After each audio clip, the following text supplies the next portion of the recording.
Hello and welcome. I am Raziel, and for today's question, which I want to ask you guys, is what do you think makes Warhammer 40,000, or Warhammer 1 40,000 Games Workshop in general far more popular than, Mantic, Warcradle, Warlord Games, and all the other guys? Now, just because I say it's not the best doesn't mean Games Workshop is rubbish. It's really good, but I do think there's other companies that do it better, but they're not as popular. Now, as part of this question, is why do you think Games Workshop is more popular? It is obviously that they do make some great miniatures, which is fantastic. They do make good ones.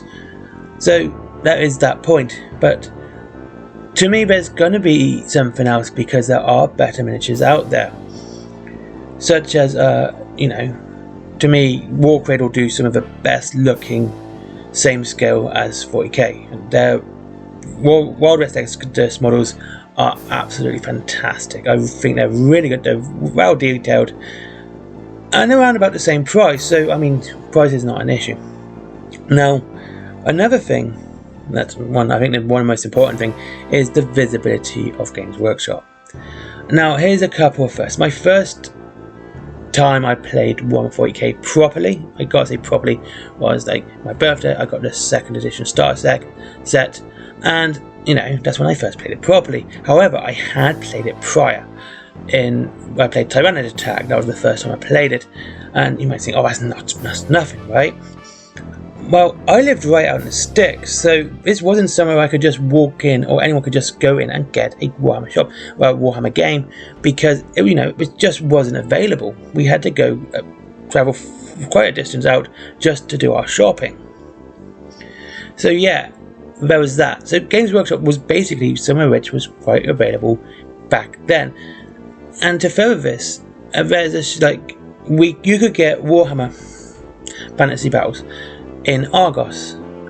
That's where I got one of my issues way back. It was £50, and that was the Bretonia and Lisbon one from Argos, of all places, which is a kind of a catalogue store, but you don't send off, you go into the shop, you put your number down, and that's how you do it. So, but just so you know. And yeah, I got Warhammer there, and they sold the 2 main starter boxes. They didn't do anything individual, just those 2, which showed almost straight away that Games Workshop were willing to sell it anywhere as long as they could sell it. So visibility was a key in the early days. And to further this, back in the 90s, there were several games that came out. You had Space Hulk on the PlayStation 1, there was Rights of War, which is fantastic, Epic Liberation, Epic 40k Liberation, which is fun. If you're going to get that, you can get that still now, but you're going to need to mod it quite severely to play on modern PCs. And there's, of course, Chaos Gate. And further down the line, we had more games come out as well. In the 2000s, you had obviously the Dawn of War series. And to me, this was a very much showing that Games Workshop wanted to make their intellectual property very visible. So, because you had these games which were very, I can remember actually getting Soulstorm for the first time. Was years and years ago, and I actually didn't know what Warcraft was at the time, and then I had the option, and I'm quite a thrifty person, I've always have been, I always want to save money, of getting 3 games for a £5 or just getting Soulstorm for £10. I ended up getting Soulstorm for £10, and the games I turned down were UFO, which is it's kind of like XCOM. It's quite fun actually. Warcraft 3 and StarCraft. Yeah, I chose Soulstorm over those 3 games because I wasn't quite sure what Warcraft was nor StarCraft at the time. I wasn't really into PC games. I just started getting into PC games, so something nice and comfortable like Warhammer. But yeah, it was very, like I said, it was very, very easily available, and you could see Warhammer in lots of different places. Now, one other thing was, again, I lived out in the country. I've lived out in the country most of my life, and there was a shop near us. And a shop not near me. It was kind of in the nearest town, and they actually had a full replica Space Marine. They did, which was really cool to see. And they had their own gaming board and everything. So, and this wasn't a Warhammer shop. This was a different shop. It was a completely own shop, but they had this entire floor dedicated to playing Warhammer. and it was great to play it there. It was actually bigger than most Warhammer shops I've seen today, and they did massive games there. They played Space Hulk there, they played everything there. And again, this just shows you that Games Workshop were really trying to push a visibility factor. The shop was kind of half video games, half Warhammer. And then you get to the novels. Now, War Cradle have some books. They have 3 novels. 2 aren't really canon. One is, and you've got the graphic novel, which isn't really canon, but it's really worth reading. Mantic have several novels, but I find most of them are on digital at the moment, which is kind of a pain because I know a lot of people don't want digital, and they want a proper physical copy. The problem with both of these, however, are they're only available on their websites, which is a pain in the bum. Like if you want to get Lazarus, the Wild West Exodus book, you're going to have to go to Wayland Games. You have to go there to buy it and read it. And same with Mantic. If you want to read a Mantic books, you have to go to the Mantic website to do it. And it's easy. But if you want to read a Warhammer book, anything with the Horus Heresy, you can go to Audible. There's a load there. You can go to any bookshop, anywhere, and order them there. And it's just easily available. Unlike the other ones, which is not so much. And then, of course, we got the actual availability of the models. It's all good and well and good. You have things like the books available, and you can get the starter kit or the individual model boxes as well. Again, which is really easy to get. For another example, I'm a bit of a city dweller now, but I used to live quite close to a trading estate. Now, trading estates are pretty cool because you could find things pretty cheap.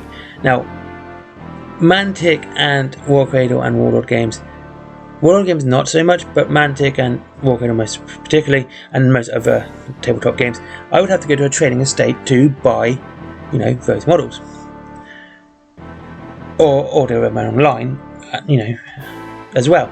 However, with Warhammer, I kind of never had to. I've never had to go to any, out of the way place, and trading estates are usually very much out of the way.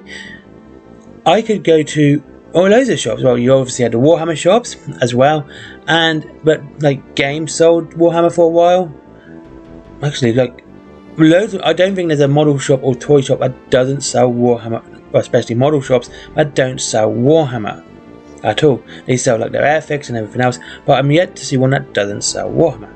And that's how easy it is to get. Mantic and War Cradle, again, is not something that's so easily to buy. I can't just go to my local hobby shop and say I want, to get some, Forge Fathers or the Cerulean Clade or the Judge Dredd starter set from Warlord Games.